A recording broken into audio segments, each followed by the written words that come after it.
زندگی میں مصیبتیں اور آزمائشیں ہر انسان پر آتی ہیں، لیکن ان کے مقابلے میں صبر کرنا ایمان کی اعلیٰ ترین صفت ہے۔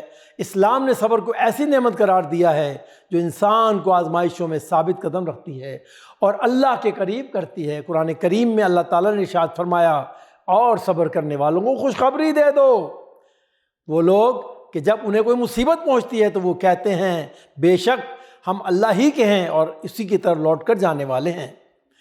یہ آیات ہمیں صبر کی اہمیت اور اس کے اجر کی یقین دہانی کراتی ہیں۔ جناب رسول اللہ صلی اللہ علیہ وسلم نے ارشاد فرمایا، مومن کا معاملہ عجیب ہے، اگر اسے خوشی ملے تو وہ شکر کرتا ہے اور اگر اسے تکلیف پہنچے تو وہ صبر کرتا ہے، اور یہ دونوں اس کے لیے بھلائی ہیں۔ صبر کے بے شمار فوائد ہیں۔ مثال کے طور پر جب حضرت ایوب کو سخت بیماری میں مبتلا کیا گیا تو انہوں نے اللہ کی رضا پر راضی رہتے ہوئے صبر کیا۔ ان کے صبر کے بدلے اللہ رب العالمین نے نہ صرف ان کی صحت بحال کی بلکہ انہیں کئی نعمتوں سے نوازا۔ ناظرین کرام، یہ واقعہ ہمیں سکھاتا ہے کہ صبر کا اجر دنیا اور آخرت دونوں میں ملتا ہے۔ صبر کے بے شمار فوائد ہیں۔ مثال کے طور پر اگر ایک شخص اپنی کاروباری ناکامی کے بعد بھی اللہ کی مدد پر یقین رکھتے ہوئے محنت جاری رکھتا ہے اور اپنے معاملات کو درست کرنے کی کوشش کرتا ہے تو یہ اس کے صبر کی بہترین مثال ہوگی۔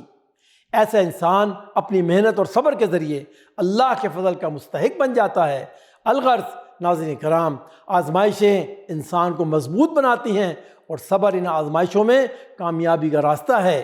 ہمیں چاہیے کہ ہم ہر حالت میں اللہ پر بھروسہ کریں اور صبر کو اپنی زندگی کا حصہ بنائیں۔